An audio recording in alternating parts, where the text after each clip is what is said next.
verrast René toch wel. Dames en heren, Ruud deed al 11 jaar denk ik de medaille tekenen.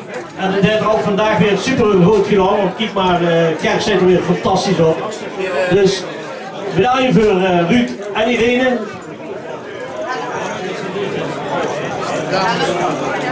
Dames eerst. Ik vind het wel spannend. Ja, het podium is zo gemaakt dat het vooral om half 9 in elkaar stoppen.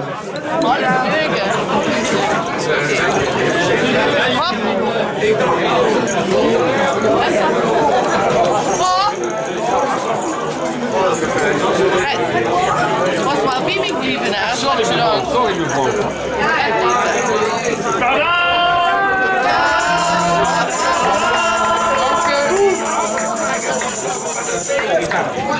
En hier zijn nog even René Donners.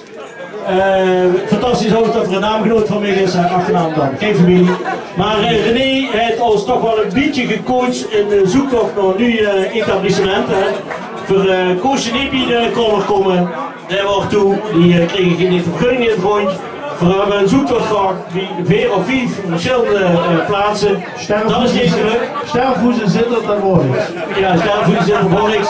Maar René de Broers ons eigenlijk een beetje te coachen van jongens, je moet ook doorzoeken. En daar zijn we toch gekomen tot een plaats zo'n fantastisch café als hier. Dus René, hartstikke bedankt voor je coaching.